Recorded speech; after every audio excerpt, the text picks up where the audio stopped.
علی بھی next question ہے، ہمارے معاشرے میں عوام الناس کی اکثریت یہ سوال پوچھتی ہے کہ عام غسل اور غسل جنابت میں کیا فرق ہے؟ مزید یہ کہ اگر ہم غسل کو سنت کے مطابق ادا کریں تو کیا ڈائریکٹ نماز پڑھ سکتے ہیں یا پھر نماز پڑھنے کے لیے الگ سے وضو کرنا پڑے گا؟ دیکھیں یہ بڑا کرٹیکل سوال ہے، یہ اکثر لوگ کرتے ہیں. میں نے وضو، غسل، تیمم، استنجا، حیض و نفاس کے مسائل، اس پہ 42 مسئلہ ڈیٹیل ریکارڈ کروایا تھا آلموسٹ 7 سال پہلے. اس میں نے بتایا تھا سورۃ المائدہ میں سٹارٹ کے اندر ہی وضو کا طریقہ آیا ہے کہ چہرے کو دھویا جائے، اس کے بعد دونوں ہاتھ کونیوں تک، پھر سر کا مسح اور پاؤں کو دھویا جائے. بل یہ پاؤں کے مسح والا اختلاف بھی ہے اپنی جگہ. المصنف ابن ابی شیبہ میں موجود ہے کہ اکرمہ جو تابعی تھے ابن عباس کے شاگرد، وہ پاؤں پہ مسح بھی کر لیتے تھے. اس کو زیادہ جھگڑا نہیں بنانا چاہیے.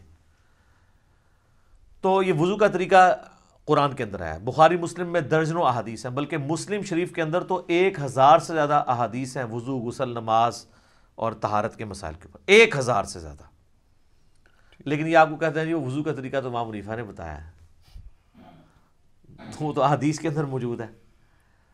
تو آپ بخاری مسلم دونوں میں حدیث موجود ہے کہ نبی علیہ السلام غسل کیسے کرتے تھے. امہات المومنین نے روایت کی ہے کہ نبی علیہ السلام جب بھی غسل جنابت کرتے تھے تو آپ علیہ السلام غسل کرنے سے پہلے استنجا کیا کرتے تھے.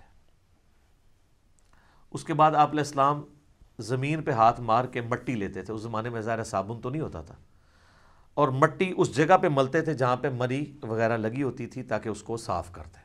ظاہر وہ سمپل پانی سے تو صاف نہیں ہوگی. اس کے بعد آپ علیہ السلام، بخاری مسلم کے الفاظ ہیں کہ نماز کا سا وضو کرتے تھے، کلی کرتے تھے، غرغرے کے ساتھ سنت ہے، ناک میں پانی ادھر تک چڑھاتے تھے. اور وہ ابو داؤد میں الفاظ موجود ہیں کہ اگر روزہ نہ ہو تو پھر تو آپ اوپر تک چڑھائیں، روزہ ہو تو آپ بس نارملی جتنے ہے پانی ہے.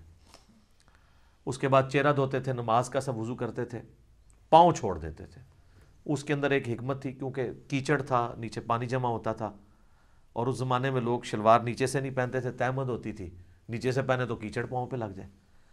تہمد میں جو کر رہا ہے تو وہ تو اوپر سے پہن لے گا اور پاؤں اس کے کیچڑ والے ہوں گے. اور بخاری مسلم میں الفاظ ہیں نبی علیہ السلام باہر آ کے پاؤں دھوتے تھے. آج کل ایسا نہیں ہے. آج تو ہم اس اسماعی سے گزر نہیں رہے، ہم تو ٹائلز والے باتھ روم میں ہوتے ہیں، ساتھ ساتھ پانی بہتا رہتا ہے، وہ پاک ہوتا جاتا ہے، نکل جاتا ہے. ورنہ تو ہماری مصیبت ہو جائے، ہم پہلے تولیہ باندھ کے باہر نکلیں اور پاؤں دھوئیں اور اس میں وہ چھینٹیں بھی نہ پڑیں پھر شلوار پہنے. اب تو یہ ضرورت ہی نہیں اندر ہی، تو آپ پورا وضو بھی کر سکتے ہیں. اچھا، چونکہ نبی علیہ السلام وضو کرتے تھے اور اس سے پہلے استنجے والی جگہ سب کچھ دھو چکے ہوتے تھے، اور اس کے بعد آتا ہے پھر آپ علیہ السلام 3 دفعہ جو وہ سر پہ پانی بہاتے تھے، دائیں طرف بائیں طرف. ذرا وہ غسل ہوتا تھا ایک برتن اور بالٹی کے ذریعے، تو وہ اسی طریقے سے ہی ہوگا. آج کل تو شاور ہے، مسئلہ ہی کوئی نہیں ہے. تو اس کے بعد آپ پاؤں باہر نکل کے دھوتے تھے، اور اسی وضو کے ساتھ غسل کے ساتھ وضو بھی شمار ہو جاتا تھا. لیکن یہ اس صورت میں ہے جب غسل کے دوران آپ کے ساتھ کوئی ایسا معاملہ نہ ہو جو وضو کو توڑ دیتا ہے. اگر اسی دوران کسی کی ہوا خارج ہو جاتی ہے یا پیشاب کا قطرہ نکل جاتا ہے تو پھر وہ غسل کر کے نکلے اور کہ جی میرا وضو ہو گیا، تو اپنے آپ کو ہی دھوکہ دے رہا ہے. کیسے ہو گیا؟ اس کو تو پھر اینڈ پہ دوبارہ سے وضو کرنا ہوگا. یا اسی دوران اگر شرمگاہ کو ہاتھ لگ جاتا ہے، اگرچہ اختلافی مسئلہ ہے لیکن کبھی دلائل اسی طرف ہے کہ نیکڈ اگر شرمگاہ کو ہاتھ لگ جائے، یعنی ڈائریکٹ پردے میں حائل ہو کے لگے وہ تو کوئی مسئلہ نہیں، ڈائریکٹ لگ جائے تو اس کا وضو ٹوٹ جاتا ہے. تو اس میں بہتر یہی ہے کہ احتیاط اسی میں ہے کہ آپ اینڈ پہ دوبارہ وضو کر کے ہی باہر نکلیں، کیونکہ بعض اوقات ہاتھ لگ ہی جاتا ہے اور اتنا دھیان بھی نہیں رہتا اس طرح کے معاملات میں.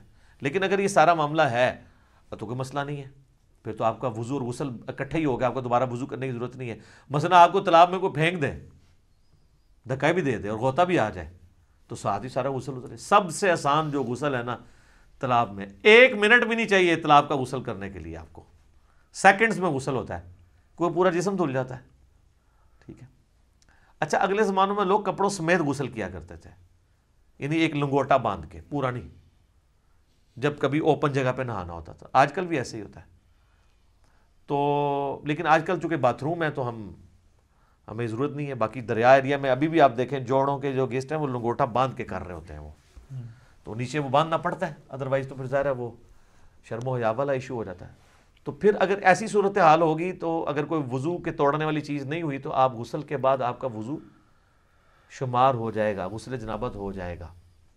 کئی شادی شدہ لوگ ہیں ان کو بالکل غسل کا طریقہ نہیں پتہ، ٹھیک ہے، اور ان کو بالکل پتہ ہی نہیں۔ باقی رہا عام غسل بھی سنت کے مطابق ہی کرنا چاہیے۔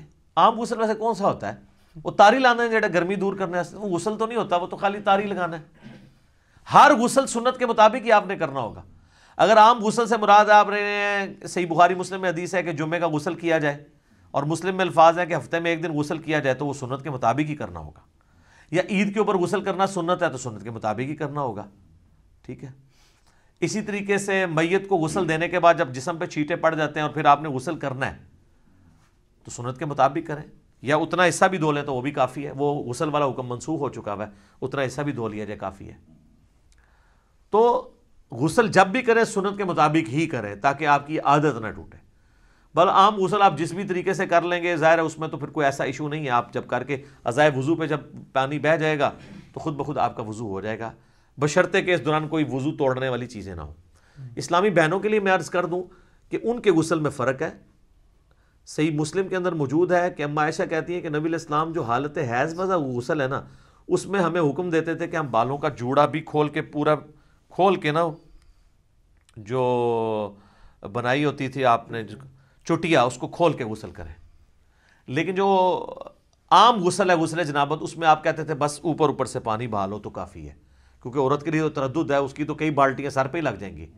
اس زمانے میں تو پانی بھر کے لانا بھی ایشو ہوتا تھا، آج کل والا صاحب تو نہیں ہے، اٹیچ باتھ ہے اور اوپر جو ہے وہ آپ کا شاور چل رہا ہے۔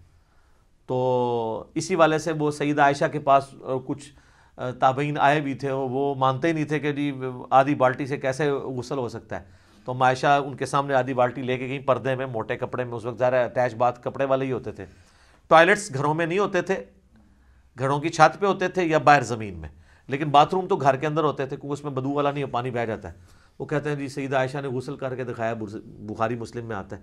تو میں نے اس کو بھی جواب دیا تھا، وہ انہوں نے ان کے سامنے نہیں کیا، ان کا وہم نکالا ہے کہ دیکھو اندر ٹوٹی بھی کوئی نہیں ہے، میں یہ پانی لے کے جا رہی ہوں، اسی سے غسل کر کے نکلوں گی۔ تو وہ ان کا وہم نکالنے کے لیے تھا۔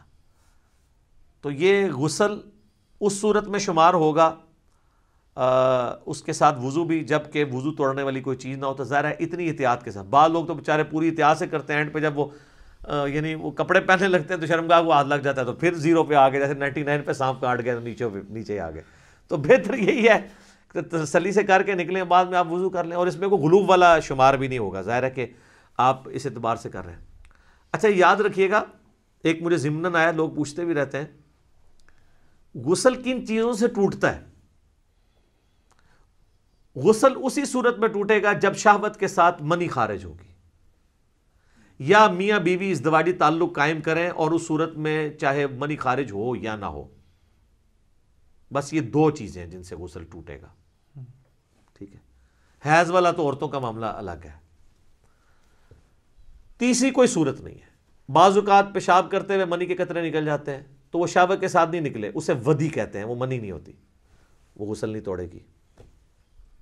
اسی طریقے سے بعض لوگ بیچارے پہلے غسل سے پہلے وضو کرتے ہیں، اس کے بعد جب سر پہ پانی ڈالتے ہیں تو ٹھنڈک کی وجہ سے پیشاب کے قطرے نکل جاتے ہیں، وہ سمجھتے ہیں آپ پیشاب نکل گیا پھر دوبارہ سے غسل شروع کر رہے ہیں۔ نہیں، پیشاب نکلنے سے غسل تو نہیں ٹوٹا، وضو آپ کا ضرور ٹوٹ گیا، تو وہ وضو تو آپ نے ویسے بھی اینڈ پہ دوبارہ ہی کرنا ہوگا احتیاطاً، غسل آپ اپنا جاری رکھیں۔ غسل کے دوران پیشاب کرنے سے، ہوا خارج ہونے سے غسل جہاں تک پہنچا اس کو آگے ہی لے کے چلیں، پھر 0 پہ نہیں آپ نے آنا، کیونکہ وہ غسل نہیں ٹوٹا، آپ کا وضو ٹوٹا ہے، تو وضو تو آپ دوبارہ بھی کر لیں گے۔ غسل توڑنے والی چیز میاں بیوی کا ازدواجی تعلق ہے،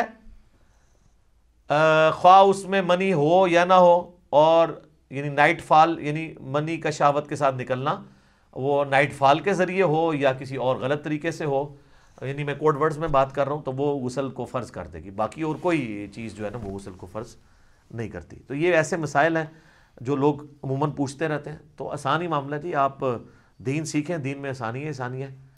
تو اگر آپ بعد میں وضو کر لیں غسل کے بعد، اسی میں احتیاط ہے، بجائے اتنا اس طرح کر کے کان پکڑنے میں، آسانی اسی کے اندر ہے آپ کی۔ ٹھیک ہوگا جی، جزاک اللہ۔